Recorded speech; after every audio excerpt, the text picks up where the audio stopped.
हेतु सर्व सिद्धे धूमचिलमणो वमं गदिं पत्ते वोच्छामि समय पाहुड भिणिमो सुई केवली भणिदम।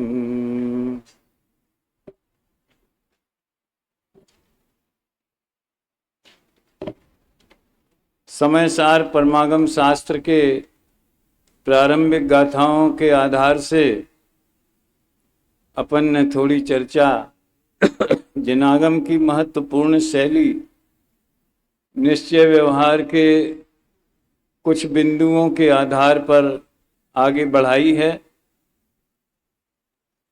क्योंकि आचार्य देव ने स्वयं एकत्व विभक्त आत्मा का स्वरूप छठवीं सातवीं गाथा में बताने के बाद 8वीं से 12वीं गाथा में निश्चय व्यवहार के 2 बिंदु रखे हैं, या यूं कहें 3 बिंदु रखे हैं। पहला तो व्यवहार के बिना परमार्थ का प्रतिपादन करना अशक्य है। 9वीं 10वीं गाथा में उसी का उदाहरण दिया है। 11वीं गाथा में भले ही व्यवहार से परमार्थ को समझते हैं, लेकिन क्योंकि व्यवहार स्वयं परमार्थ नहीं है, इसलिए अभूतार्थ है। तो 2 चीजों को लिंक करो, व्यवहारो अभूदत्तो। कल व्यवहार के 3 काम बताए थे। ये तो सरल भाषा में बोलते हैं कि व्यवहार के 3 काम, वास्तव में तो उसके स्वरूप की 3 विशेषताएं हैं। तो व्यवहार अभूतार्थ है का मतलब ये है कि वो स्वयं परमार्थ नहीं है। क्रिया परिणाम और अभिप्राय वाली पुस्तक में हमने माल और पैकिंग की चर्चा की है। उस आधार से पैकिंग के बिना माल नहीं होता। बाजार में कोई भी चीज़ मिलती है वो पैकिंग में ही मिलती है, लेकिन पैकिंग खुद तो वो वस्तु नहीं है ना जिसको पैक किया गया है, माल नहीं है। दूसरा बिंदु ये बताया था, यही 8वीं गाथा वाला, स्वयं परमार्थ नहीं है लेकिन परमार्थ को बताता है। तीसरा, जिसे परमार्थ समझ में आ गया, व्यवहार के माध्यम से जिसने परमार्थ को देख लिया, दूध में जिसने घी देख लिया, फिर वो घी पाने के लिए गन्ने के रस में से घी क्यों निकालेगा, पानी में से क्यों निकालेगा और दूसरी चीजों में से क्यों निकालेगा। जिसे ये समझ में आ गया कि दूध में ही एक एक बूंद बूंद में शक्ति रूप से घी भरा हुआ है, इसको तीसरे बिंदु में कहा था कि अन्यत्र भटकने से बचाता है। उसकी चर्चा में ये बात आई थी, जिसे परद्रव्य से भिन्न आप में रुचि, ऐसा निश्चय श्रद्धान प्रकट हुआ है। देखो भैया, एक बात फार्मूला समझ लेना कि निश्चय श्रद्धा, व्यवहार श्रद्धा, निश्चय रत्नत्रय, व्यवहार रत्नत्रय, ये समझाने के लिए सरल भाषा है। वास्तव में श्रद्धा न निश्चय होती न व्यवहार होती, श्रद्धा तो श्रद्धा होती। उसी को यथार्थ स्वरूप में देखने वाला ज्ञान में निश्चय होता है, और उसी को 7 तत्व के श्रद्धान में, सच्चे देव शास्त्र गुरु की श्रद्धान में उसके माध्यम से पहचाना जाए, प्रतिपादन किया जाए, तो वो ज्ञान व्यवहार नहीं कहलाता है। ज्ञान ही निश्चय व्यवहार होता है, श्रुत ज्ञान। इसके लिए टोडरमल जी ने उभयाभासी प्रकरण में बहुत सुंदर स्पष्टीकरण किया है कि शिष्य ने पूछा कि हम निश्चय की श्रद्धा करेंगे और व्यवहार के अनुसार आचरण करेंगे। आप लोगों को ख्याल होगा वो प्रकरण, पिछले वर्ष किसी प्रसंग में मैं शायद अष्टानिका के आगे पीछे बेंगलोर में था, और वहाँ पे ज्ञानोदय नाम का एक बढ़िया सुंदर जिन मंदिर है, तो उस पूरे एरिया को लोग ज्ञानोदय कहने लगे। उसका नाम तो है सब्राहल्ली, उस गांव का नाम। और सड़कें भी उबड़ खाबड़ हैं, बेंगलुरु जैसी नहीं है।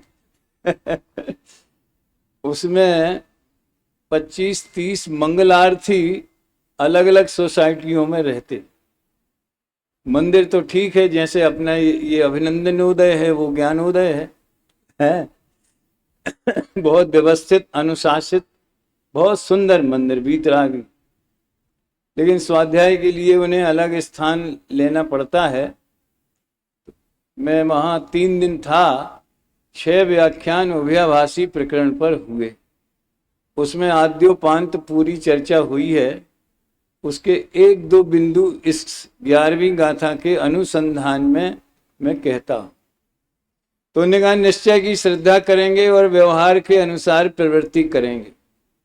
अगर पंडित जी वो वाला प्रकरण वहां नहीं लिखते और जिन्होंने उसे ध्यान से नहीं पढ़ा और नहीं समझा, आज भी हजारों स्वाध्यायी लोग ऐसे ही मानते। निश्चय की श्रद्धा करेंगे माने मैं गायक हूं, मैं ध्रुव हूं, मैं प्रभु हूं, और ठंडी सांसों से नहीं, उत्साह से। समझ में आया ना? उत्साह, अरे मैं प्रभु हूं, ये निश्चय हो गया। और रोजाना दर्शन करना चाहिए, पूजन करना चाहिए, व्रतशील संयम करना चाहिए, व्यवहार हो गया। हमने निश्चय को भी कवर कर लिया, हमने व्यवहार को भी कवर कर लिया। पूज्य गुरुदेव श्री जब हाजिर थे और ये समाज में तत्व धीरे धीरे फैलने लगा, तो बहुत से लोगों को पसंद तो आता था, लेकिन आग्रह नहीं छूटता था। इस मिथ्यात की चर्चा भावदीपिका में की। मिथ्यात की भूमिका के लगभग 6 कैटेगरी बताई। एक तो कि सुनना ही नहीं चाहता, समझ में आया। दूसरा सुनता है लेकिन अब ठीक है, देखा देखी है, कैसे सुन लेता है। तीसरा सुनता है, अच्छा लगता है, तो भी अपना आग्रह नहीं छोड़ पाता। ऐसे भावदीपिका का वो प्रकरण पढ़ने लायक है, प्रारंभ में ही है। तो बहुत से लोगों को ये तत्व ज्ञान बढ़िया लगता था, आज भी लगता है, हजारों लोगों को लगता है, लेकिन हम कहीं की सील नहीं लगाएंगे। समझ में आया ना? हम तो भैया, हमारा वोट तो सबको जाता है। अब देखना कितने वोट बर्बाद हुए, पता चलेगा अब 4-5 तारीख को। सबको वोट देने वाले का क्या है, थोड़ा लोगों को सुनने में सरलता भी लगे, इसलिए मुझे भी दृष्टांत देने का भाव आता है। मैं तो दृष्टांत घटनाएं देता हूँ। हम 7वीं कक्षा में पढ़ते थे। हमारे छोटे चाचा जनसंघ के कार्यकर्ता थे, उस जमाने में जनसंघ था। तो एक बार चुनाव हुए, तो चुनाव के बाद वो अपने मित्रों को एक सही घटना सुना रहे थे। उनकी ड्यूटी वहां लगी थी जहां पे पोलिंग बूथ होता है ना। तो उनकी वो ड्यूटी लगी थी पार्टी के प्रतिनिधि की हैसियत से। उनने वो घटना सुनाई, और उस समय तो सील लगती थी, बटन नहीं दबती थी। तो एक बुढ़िया अम्मा आई, और अंदर तो वो अकेली थी, कोई दूसरा था नहीं। एक आवाज उसने, ते भी ले जा, ते भी ले जा, ते भी ले जा। का मतलब है उसने सबको वोट दिया। वो उसकी बड़ी परेशानी थी। हर प्रत्याशी उसके दरवाजे जाए, उसके चरण छुए, अम्मा हम तो तुम्हारे नाती हैं, हम तो तुम्हारे बेटा हैं, हम तो ऐसे हैं, हम तो तुम्हारा ध्यान रखें, तुम फिक्र न करियो, कछु काम हो सो हमें बताइयो। समझ में आया ना? हम भी तो यहीं बुंदेलखंडी माटी के हैं। तो उसने सोचा भैया अपन काय किसी को नाराज करें, अपन सबको वोट देंगे। तो जो सबको वोट देते हैं उनका वोट फेल हो जाता है। अब यहां बड़ी मुसीबत है। यहां अमृतचंद्र आचार्य देव ने भी ये प्रेरणा की है कि तुम निश्चय को भी वोट देना और व्यवहार को भी वोट देना, तो फेल नहीं हो जाएगा। ये बात 12वीं गाथा की टीका में अमृतचंद्र देव ने किसी अन्य ग्रंथ के एक गाथा को कोट किया है? और वो मैंने एक बार देवलाली में प्रवचन कर रहा था, मैंने कहा पता नहीं ये कहाँ की गाथा है।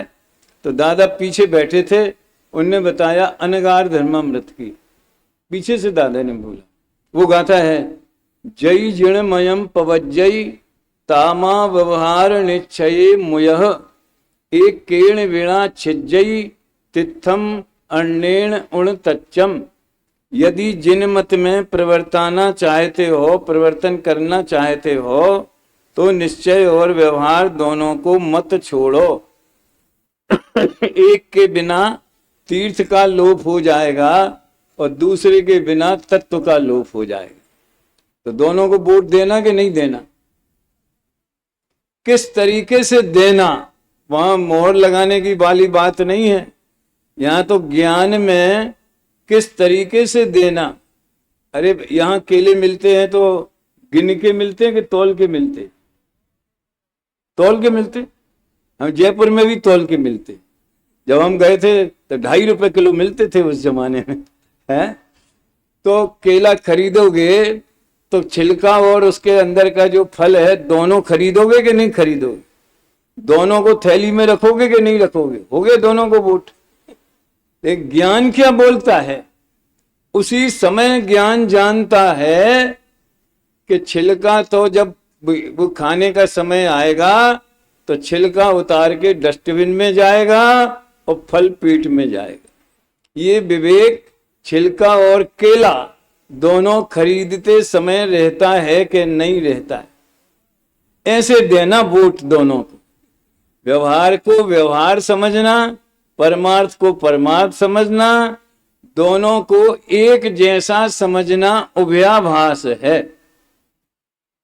मैं तो यहाँ इसमें जो एक और मार्मिक बात कहना है, इसके लिए वो मंगलाचरण जरूरी है, तो उसकी बात मैं करता हूं। आप सभी हाथ जोड़ लें और गाथा पाठ करें।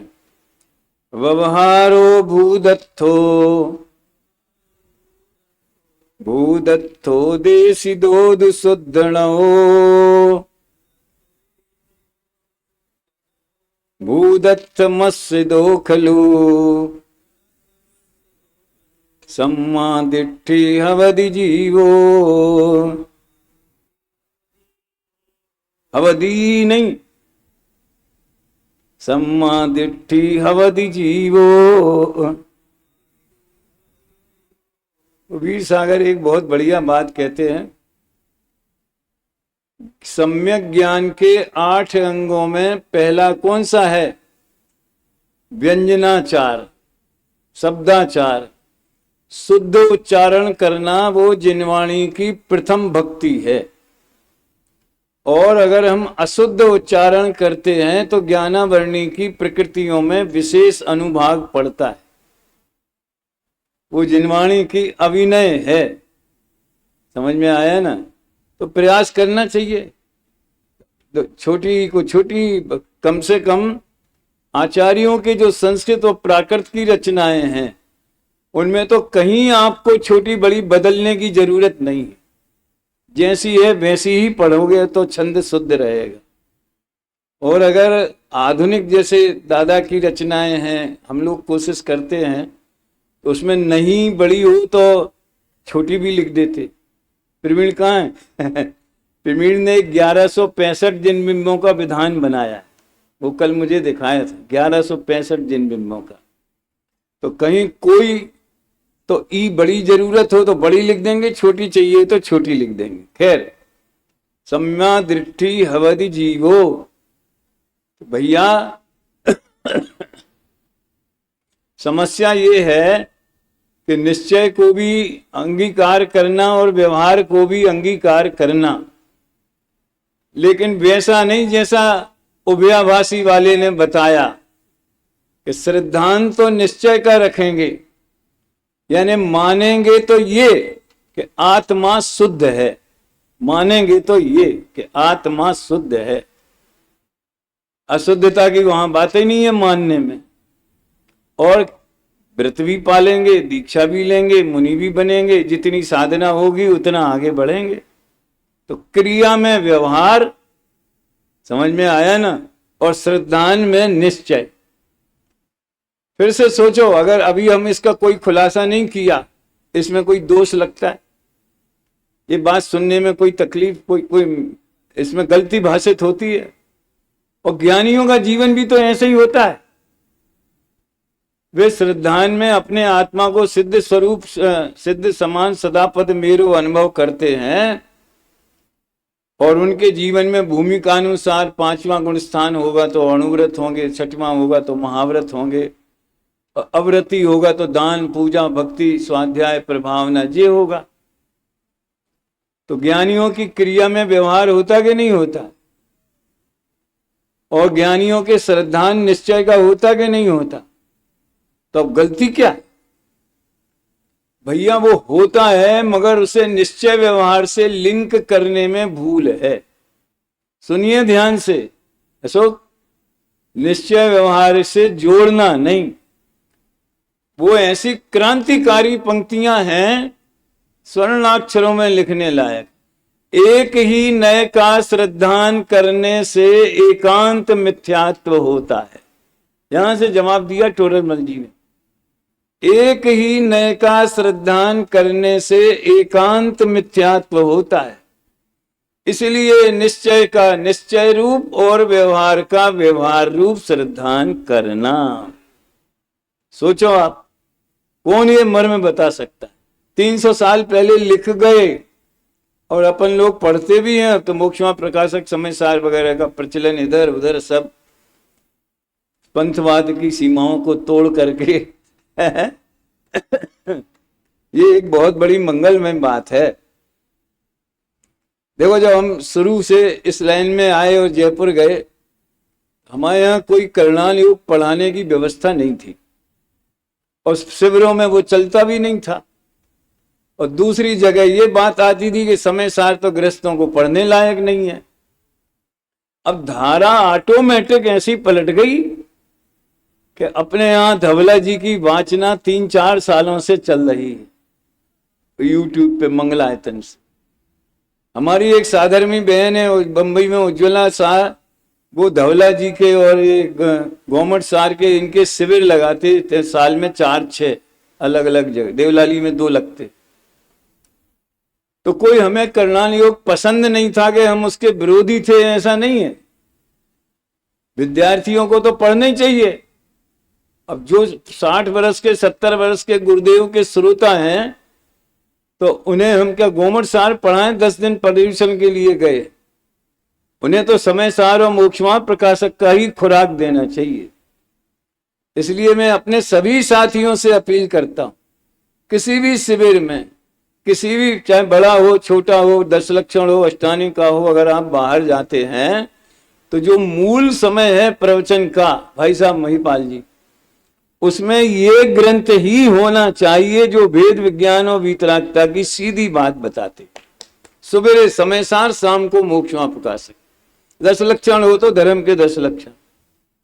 अगर कोई महिलाएं विशेष अभ्यासी और जिज्ञासु होती हैं, श्रोत क्लास लेना हो तो आप परीक्षा मुख भी पढ़ा सकते, न्यायाधीश का भी, जितनी जिसकी जैसी मांग होवे। वो कक्षा के विषय हैं, प्रवचन के विषय नहीं है।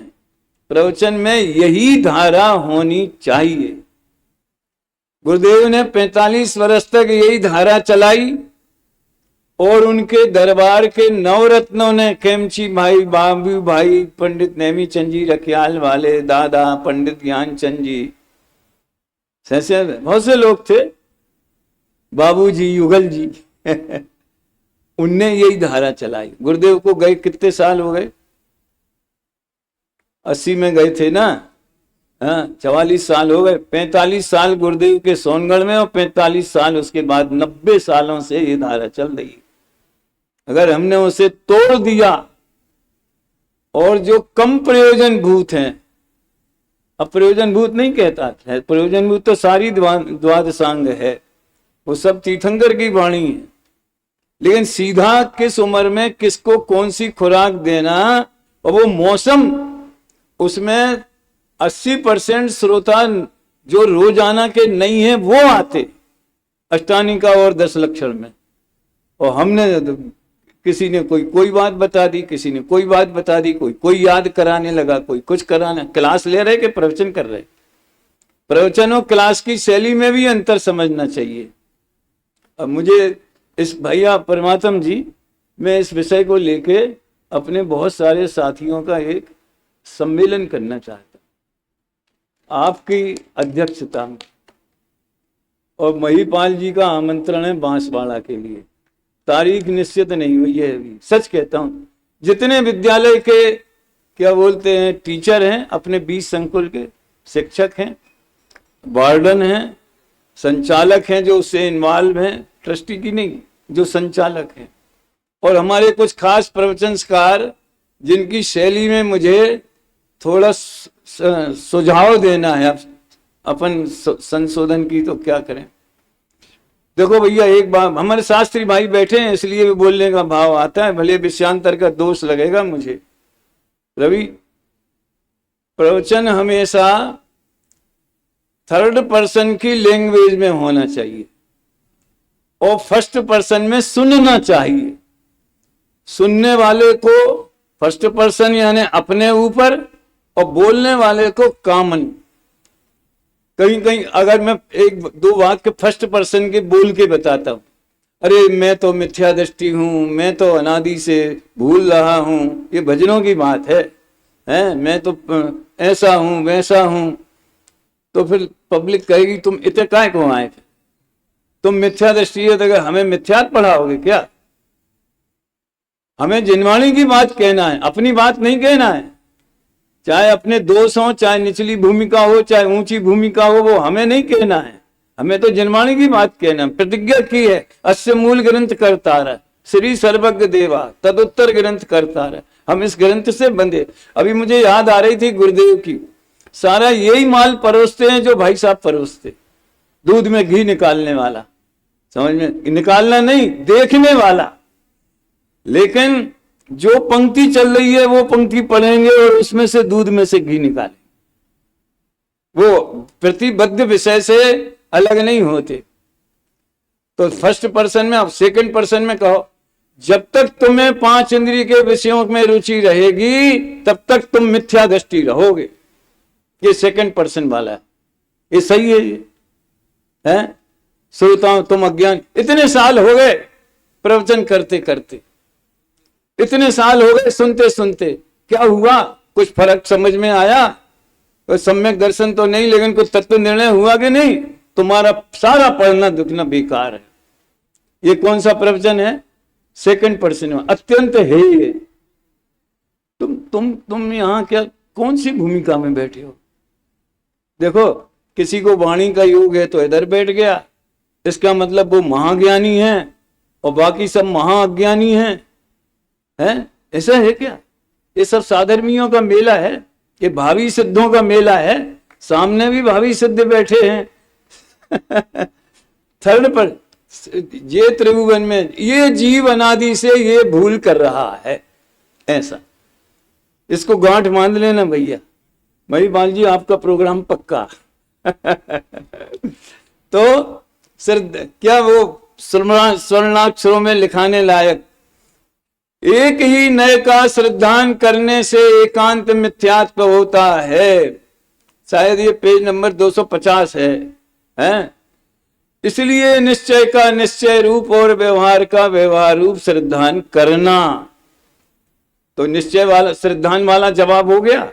अब प्रवृत्ति वाला जवाब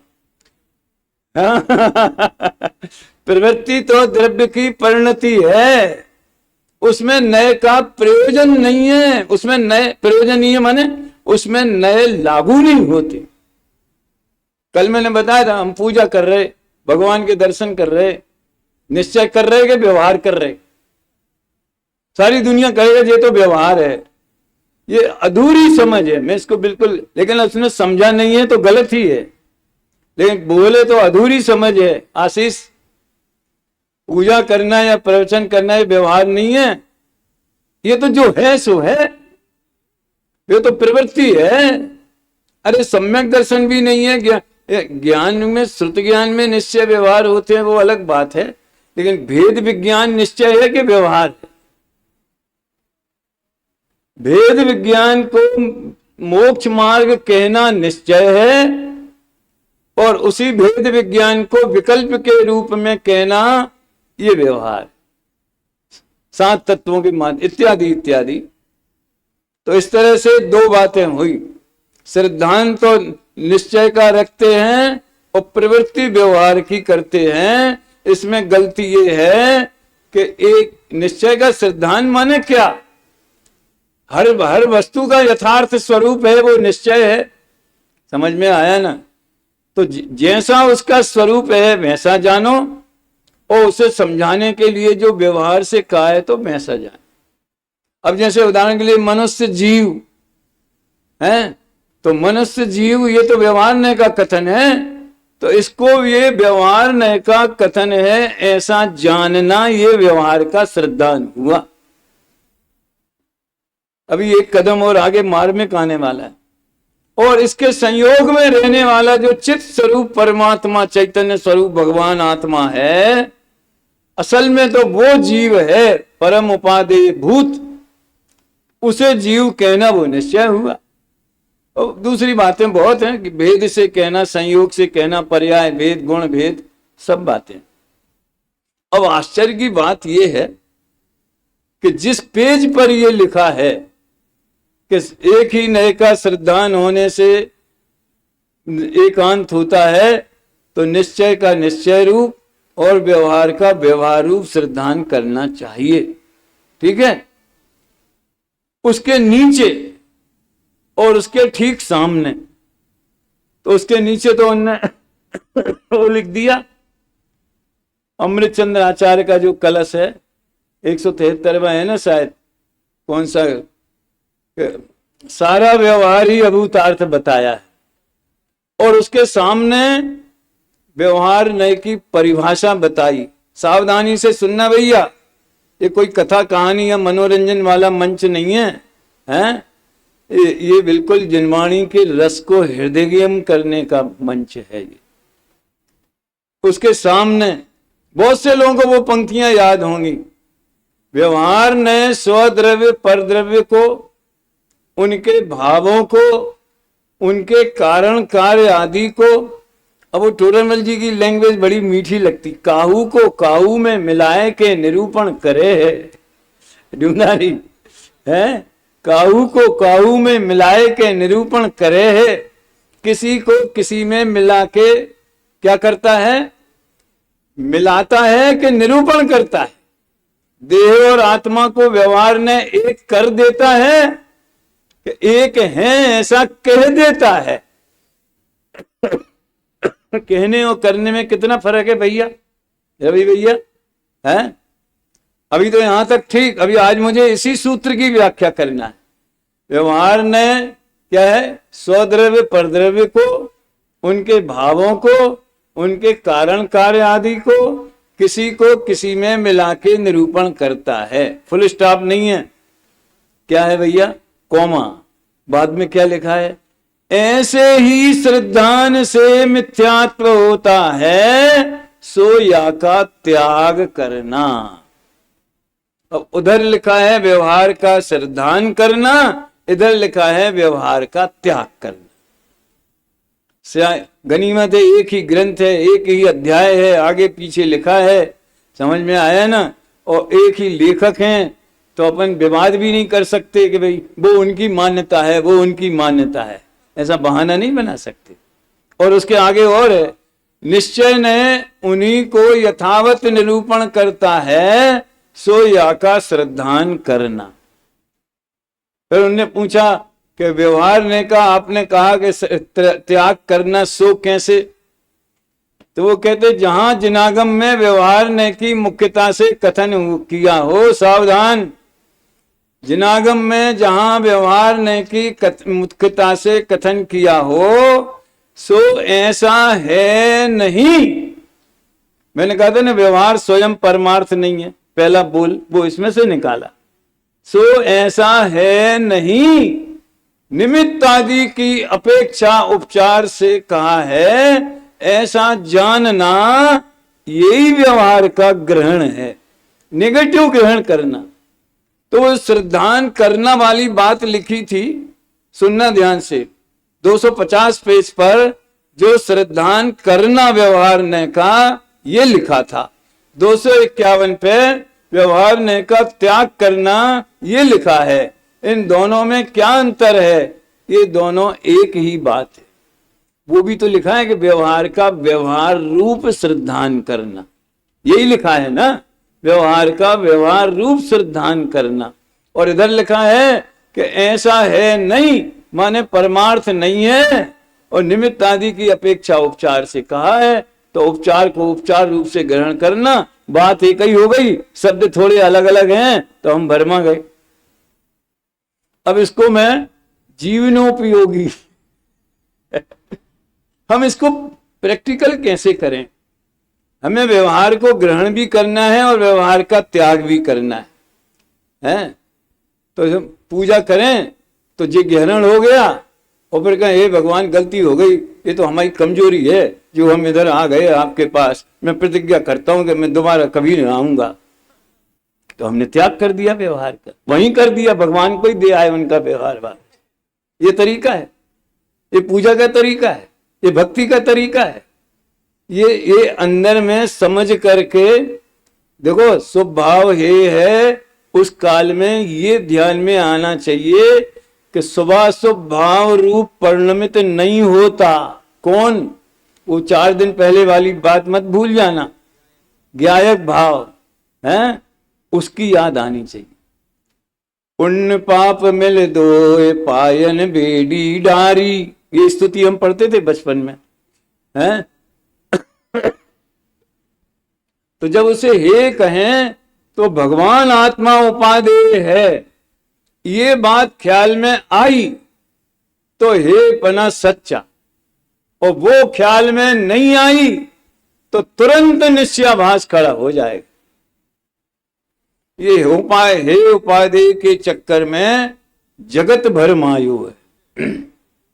अब एक अपील में इस पुण्य धरा पर जितने भगवंत यहां विराजमान हैं, सबकी साक्षी में, अनंत सिद्ध भगवंतों की साक्षी में ये बात कहना चाहता हूं। कौन सी? कि जो ये भ्रांति फैल गई कि व्यवहार है माने पूजा पाठ नहीं करना, छोड़ देना, व्रतशील संयम, ये निश्चयाभासी में टोडरमल जी ने ये सब बातें बताई कि व्रतशील संयम जड़ की क्रिया है और स्वभाव बंध का कारण है, इसलिए छोड़ देना। उन्हें तो फटकार लगाई, छोड़ के क्या करेगा?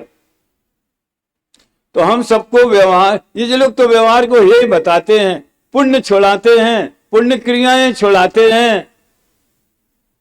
फिर सच कहता हूं, स्वामी जी के प्रवचन को ईमानदारी से पढ़ो, सारा भ्रम निकल जाएगा।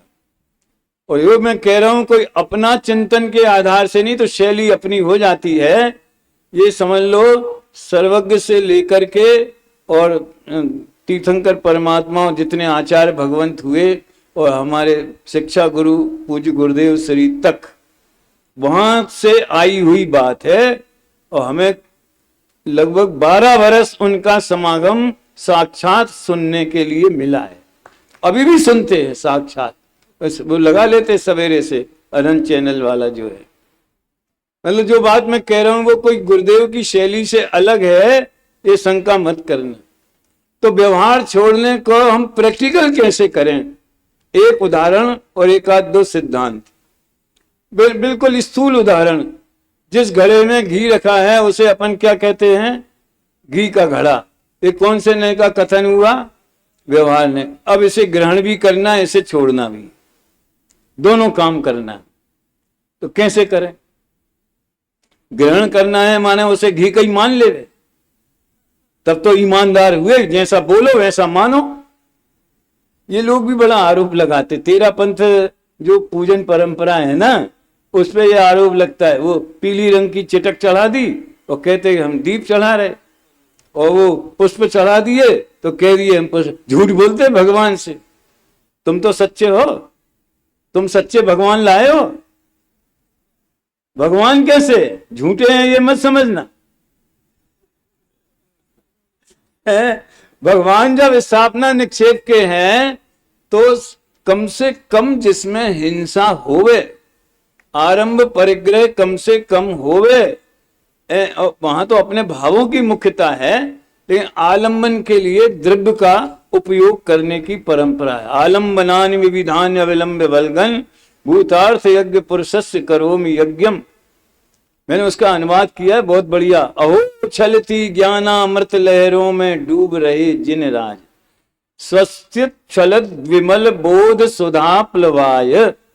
हमारे विधानों में वो है, स्वस्थित छलद विमल बोध सुधा प्लवाय, स्वस्ति स्वभाव परभाव विभास काय। तो कहने का आशय ये है कि हमने घड़े में घी रखा है और उसे घी का घड़ा कहा है, तो ये हमने व्यवहार को ग्रहण करना, माने व्यवहार के द्वारा परमार्थ समझ लेना। ये कथन का यही मतलब है ना, प्रयोजन यही है ना। एक घड़े में पानी भरा है, एक घड़े में कोई दूसरी चीज तेल रखा है, एक घड़े में घी रखा है। उनका भैया वो घी युगल जी ने बहुत सारे प्रवचन किए और वो कटोर दान में रोटी रखी है, इसका उदाहरण दिया। रोटी कहाँ है? वो बच्चा पूछ रहा है रोटी कहाँ है? डब्बे में रखी है। तो ये कहना पड़ेगा कि नहीं रखे? कहना पड़ेगा। और वो बच्चा भी ये समझता है कि डब्बा जुदा है, रोटी जुदी है, और उसमें से ही हमें रोटी निकालनी है, यही समझता है। मतलब इतनी समझ तो सबकी है। 2-3 दिन पहले मैंने एक बात कही थी कि जगत में व्यवहार ने की सरकार चलती, लेकिन वो भाषा में, ज्ञान में दोनों सरकारें चलती। ऐसा कौन व्यक्ति है जो उस दिन भी कहा था कि जो घी के घड़े को घी का घड़ा नहीं कहता हो, प्रतिज्ञा कर लियो मैं तो नहीं कहूंगा, नहीं तो मैं व्यवहाराभासी हो जाऊंगा। और ऐसा कौन व्यक्ति है जो घी के घड़े को घी का ही मान लेता हो। इसलिए एक सूत्र याद रखना भैया, व्यवहार नय का ग्रहण और त्याग दोनों प्रक्रिया ज्ञान में होती है, क्रिया में नहीं। हम पूजा कर रहे हैं, हम दान देते हैं, हम व्रतशील संयम पालते हैं, माने व्यवहार करते हैं, वो क्रिया में व्यवहार नहीं। इसलिए व्यवहार का त्याग माने क्रिया का त्याग नहीं है। शांति से समझ लेना अच्छी तरह से। उनने कही व्यवहार है तो हम कल से पूजा नहीं करेंगे, ये जबरदस्ती बदनाम किया जाता है। तो एक भी आदमी मुझे नहीं मिला जो इसने इसलिए पूजा छोड़ दी हो कि जिनागम में स्वामी जी ने उसको हे कहा है इसलिए अब हम छोड़ देंगे। और भाई साहब ने अभी बताया पारला का पंच कल्याणक, सोनगढ़ का पंच कल्याणक, हमारे जितने, हमारे मतलब पूज्य गुरुदेव की धारा के जितने पंच कल्याणक हैं, उनका स्वाद, उनकी अध्यात्म की धारा और जो इस धारा से अलग है उनकी धारा, दोनों में भेद विज्ञान कर लेना। सच्चा व्यवहार कहाँ मिलेगा आप? गुरुदेव जब हाजिर थे तो ये आरोप लगता था। अच्छा, एक बात मैंने अखबार में पढ़ी थी उस समय, जो जैन दर्शन, जैन गजट वगैरह, सही बात है भाई साहब कि ये लोग बड़े चालाक हैं सोनगढ़ वाले। पब्लिक को तो कहते हैं कि पुण्य है ताकि पब्लिक पुण्य करना छोड़ दे और खुद पुण्य करते, शिविर लगाते, ग्रंथ प्रकाशन करते, मंदिर बनाते। सौराष्ट्र में कितने 35 पंच कल्याणक और 35 वेदी प्रतिष्ठाएं गुरुदेव की हाजिरी में। अभी भी लेन लगी है, बंद नहीं। जहां कॉलोनी बनी वहां मंदिर बना, वहां प्रतिष्ठा हुई, जरूरी है। समझ में आया ना? तो ये ऐसा क्यों करते हैं सुरेंद्र जी? मालूम कि आप पुण्य ना करो तो आप स्वर्ग की सीट भरोगे नहीं, और हम करेंगे तो हमारे लिए सीट खाली रहेगी। खुद तो स्वर्ग जाना चाहते हैं इसलिए पुण्य करते हैं और जनता को मूर्ख बनाते हैं कि तुम पुण्य है, पुण्य है, वो तो पुण्य पाप अधिकार में ऐसा कहा करते, पब्लिक को भरमा देते, निश्चय के चमक दमक दिखा के उसे पुण्य से हटा देंगे ताकि दुनिया स्वर्ग न। अरे किसी के कहने से कोई छोड़ता है? टोडरमल जी ने वो प्रश्न भी उठाया कि आप व्रतशील संयम को हे कहोगे तो हम छोड़ देंगे, तो इनका छोड़ देंगे तो तू कहां जाएगा आखिर? कोई निर्विचारी पुरुष ऐसा कहे, ऐसा लिखा है। तभी घी के घड़े वाले व्यवहार में ग्रहण कैसे करना और त्याग कैसे करना। तो घी में, घड़े में घी रख देना तो हमने ग्रहण कर लिया व्यवहार को, और जब त्याग करना है तो तो वो घड़े में से निकाल के घी को घी में ही रहने दो, कटोरी में भी मत रखना, नहीं तो कटोरी में घी कहना वो वाला व्यवहार खड़ा हो जाएगा। समझ में आए? लोटे में रखोगे तो लोटे में घी है वो व्यवहार, अरे किसी भी पात्र में तो रखोगे ना। तो अगर व्यवहार का त्याग करना है तो घड़ा फोड़ दो, और घी अकेला, घी तो घी में ही है निश्चय से, तो हमने घी को घी में ही रखा है। ऐसा होता है? इतनी मूर्खता कोई सामान्य व्यक्ति भी करता है क्या? तो ये सूत्र याद रखना भैया।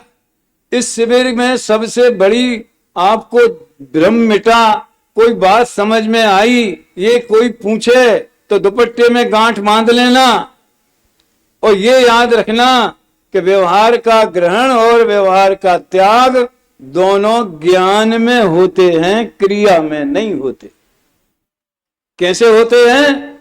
कि हमने जाना कि ये घी इस संयोग इस घड़े में रखा है, ऐसा जानना वो व्यवहार का ग्रहण हो गया।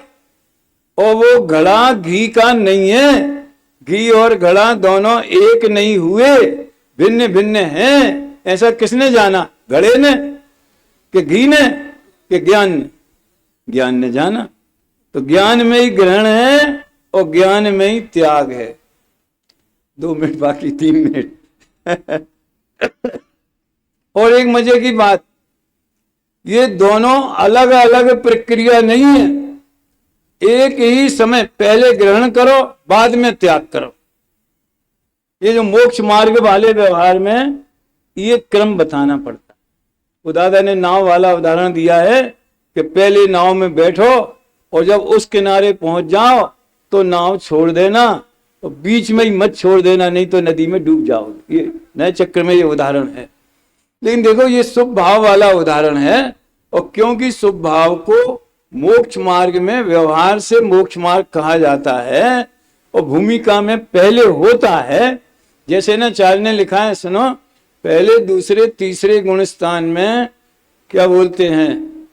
घटता हुआ अशुभ उपयोग, चौथे पांचवें छठवें में बढ़ता हुआ शुभोपयोग, शुभ भाव, और बाद में शुद्धोपयोग, ऐसे वर्गीकरण किए। तो पहले व्रतशील संयम करना, फिर बाद में जब दीक्षा ले लेना, प्रतिज्ञा व्यवहार की ली जाती, उद्देश्य निश्चय का होता है। प्रवचन सार में साम्य भाव की प्रतिज्ञा की है, मैं साम्य भाव को प्राप्त करता हूं, चारित्र की प्रतिज्ञा की, सामायिक चारित्र की प्रतिज्ञा की। सामायिक के फल में केवल ज्ञान होता है तो पूरा गे तत्व प्रज्ञापन आ गया, और सामायिक में नहीं रह सके तो दोष लगे तो छेदोपस्थापना चारित्र के लिए चरणान योग चोलिका लिखी। ये प्रवचन सार की थीम है। तो मैं समापन की ओर जाता हूं। तो घी के घड़े में तो ग्रहण और त्याग समझ में आ गया, वहां कुछ नहीं करना है, जो होता है वो ही होता है। घी लाएंगे तो किसी बर्तन में रखा जाएगा, और तो भी उस काल में घी और वो बर्तन भिन्न भिन्न हैं, ऐसे ही उसी समय जाना जाएगा। यानी व्यवहार व्यवहार है, परमार्थ नहीं। एक ही पर्याय में ये दोनों बातें एक साथ ज्ञान में रहती। अब इसको आप सम्यक दर्शन में लगा लो, चारित्र में लगा लो, समझ में आए ना, और जितने भी धार्मिक क्रियाओं के अंग हैं उसमें लगा लो। वो फार्मूला यही लगेगा कि 7 तत्व का श्रद्धान विकल्पात्मक जो है उसे सम्यक्त कहना ये व्यवहार है, और सम्यक्त उसमें जो 9 तत्व में शुद्ध चैतन्य है उसकी अनुभूति को सम्यक्त कहना वो परमार्थ। ये दोनों का बातों में क्रम नहीं बढ़ता कि आज तो हम व्यवहार को ही समझेंगे फिर कल उसका त्याग करने की बात। ये ज्ञान में होने वाली प्रक्रिया है। घी के घड़े के उदाहरण से हमने दी है, थोड़ा कहा बहुत समझना। अभी 14वीं गाथा में भी शुद्धात्मा का वर्णन निश्चय और व्यवहार दोनों शैली से आएगा। तो ये बात उस माध्यम से भी समझने में अपने को सुविधा होगी। 13वीं गाथा तो अधिकार की गाथा है, इसलिए उसके बजाय अपन 14वीं गाथा कल लेंगे। अभी यही विराम लेते।